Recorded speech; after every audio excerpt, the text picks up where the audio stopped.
up, everyone? It's your boy Chucky, and it's time to tune into your daily morning BossFM news. So a lot of universities are planning to readjust their reopen plan for the fall. As you all know, COVID has an unforeseeable ending, so it's safe to assume that it'll be here in the fall. Considering most classes will begin in the next 7 or 8 weeks.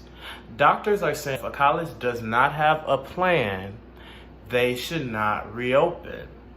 However, the nation's 50 largest colleges are offering some type of live instruction. They're opening these classes called hybrid courses, and that's going to have reduced occupancy where every student will be provided with 6 feet in space.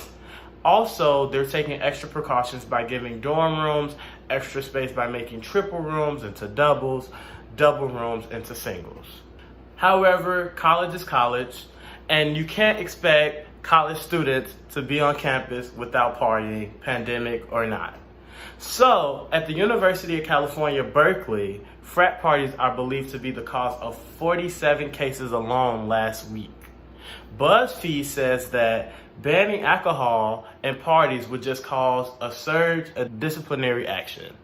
Students will party regardless. So they're saying that if campuses are gonna open, they should just find alternative ways of partying, like Zoom parties or outdoor parties with masks.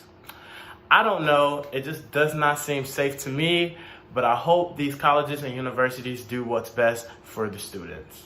So on Monday, the Allentown Police Department in Pennsylvania released a 9-minute video showing a man on the ground while officers are trying to restrain him. The video starts with a man walking, vomiting, dropping his cell phone, and having a hard time walking and standing. So around the 4th minute, you see the man gesture towards the police when they approach him, and you see him lower to the ground. So while he's lowering to the ground, you also see him talking to the hospital staff. And while he's trying to talk to the hospital staff, the police try to put his arms behind his back. He pulls away, and that's when the police started using excessive force. So in the video, you see the cop put his knee on the man's head for about 8 seconds. It ends with the man actually having a spit mask placed over his head and the hospital staff escorting him inside and treating him. But what I'm not understanding is how a man goes about going to the hospital to be treated and ends up on the floor with a cop kneeling on his head. So on Tuesday morning, the Supreme Court cleared the first federal execution in 17 years. Daniel Lewis Lee, a convicted killer and white supremacist, was executed on Tuesday morning as the Supreme Court issued an overnight ruling on Monday evening. The court diminished a lower court order that blocked the execution with a 5-4 vote. Back in 1996, Daniel Lewis Lee killed and tortured a family of 3 in Arkansas. His goal was to create a whites-only nation. At 8:07 a.m. on Monday, Lee was executed through drug injection. Lee tried to profess his innocence before he was executed at the federal prison in Indiana. He said, "I didn't do it. I've made a lot of mistakes in my life, but I'm not a murderer. You're killing an innocent man." This is the first federal execution since 2003. The cast of Empire hasn't had the best limelight in media for the past few years. Since the Jussie Smollett scenario, the cast and the show have been on the rocks. Well, on Monday, Brashear Gray, also known as Hakeem on the show, was arrested for domestic violence charges. This came after his wife placed a 911 call from a gas station saying that she had been assaulted around 10:15 on Sunday evening. Apparently, she made the call after flagging down a ride at the gas station. She told the person who gave her the ride that she had been assaulted for several hours.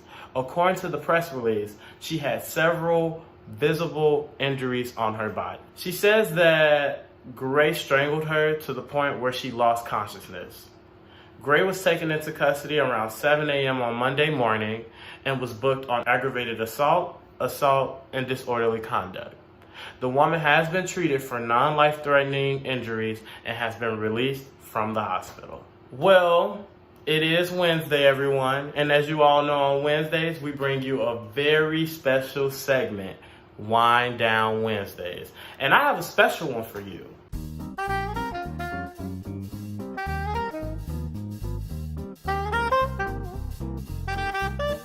Dornfelder, which is going to be a sweet red wine. Less than $15 from Germany. Tastes amazing. Chef kiss. And also, we're going to be dropping that link to our Wind Down playlist. It has some Tiana Taylor, some Summer Walker, something to just get you in the mood, vibe out, put a face mask on, and have fun. So definitely be on the lookout for that within the next week or so. All right, guys, that's it for your Wednesday morning news. Make sure you all are tuning in tomorrow at 10:30 a.m. for more news updates. You can also tune in tonight at 8 p.m. with Boss FM. If you'd like to rewatch any of our shows, they will be available for replay on the Boss FM app and all of our social media platforms. Again, thanks for tuning in, y'all. It's your boy Chucky. Y'all have a great Wednesday.